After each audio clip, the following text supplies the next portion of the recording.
have much for my camera guy to do right now as far as work, so I just thought you'd want to see how to 10 box. So I've been 10 boxing along. And if you notice, there's a big crack in the foundation here that they had to fix. So they took out a section of the wall. Now, I don't need any more mud on this side. I don't have to split this. This wall here is at a higher plane than this. There's a beveled edge here, there's a beveled edge here, because this is a 4-foot sheet that's been put up. So I really only needed a float on the inside. I don't have to float on the outside. But I still am going to have to cover this tape, because like I said earlier in my tapes, if the paint and the primer penetrate the mud, and they penetrate that paper tape, and they get to the mud underneath it, it could pop it loose. So I am still going to have to, by hand, just throw a little bit more mud on there to cover that. But I only have to run this. But these boxes have dials, 1 through 5. 0, what it's set on right now, puts out the most mud that this box will put out. Sometimes you can actually grab the blade like this if you need more mud, and you can bend the blade in, but this blade's all curved right now, and as I crank it up, it starts to straighten the blade out to the point where it becomes skimmed tight on 5. I don't think I've ever ran this box on 5, ever. It's never needed to. I generally run it 0, 1, and 2, this particular box. But I am all over the place with this box. Like this butt joint here, sometimes I'll come up here and I'll throw a box on there, and that looks good. That's on number 1. And that looks good. I need to pump more mud in here. What I always like to do too is I like to carry a 6 around with me, and then that way, when the mud builds up on the end of the box like this, I just take it off and throw it back in the bucket.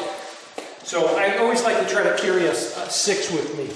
But sometimes I'll put this on here and I'll look at it and think, you know what, that's not enough mud. Let's open it up. So let's run it on 0. And if it needs more mud than 0, I have to do it by hand. And sometimes these do need more mud than 0. This is flagging. I don't know if the camera's probably not going to pick it up because it's so dark, but it's got a flagging right there. I will actually take that out when I cross this off, and I will cross this off today. But that's because it took a lot of mud. It needed a lot of mud, and this mud's a little thin, but it's not too thin. It should be right on. See, that turned out really good. Scratch. I hate scratches. And then I am out of mud again. So, because that other one took so much, I can usually do a couple of butt joints. A couple of butt joints with 1 box. So, let's see what we can do here. Let's finish boxing this out. I have this butt joint.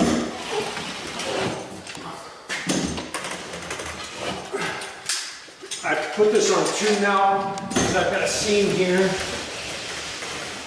And this is another butt joint. I'm out of mud again. I'm going to actually grab my mud now and bring it down here, because all my work is down here.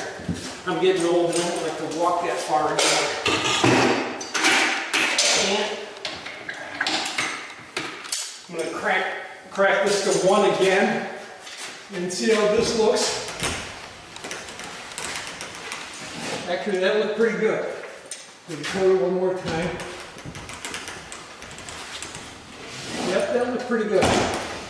And I am going to cross off all of this, and we'll take a video of that too. But right now I'm just trying to get this all boxed out. I have this 1 seam here. I put it back down to 2 again. And I have this seam, I'm going to run out of mud. Right? Oh, I didn't. Ooh, I'm good. So, and if you really think I'm good, talk to my wife. She will disagree with me every single time. So, all right. So let's go in the other room.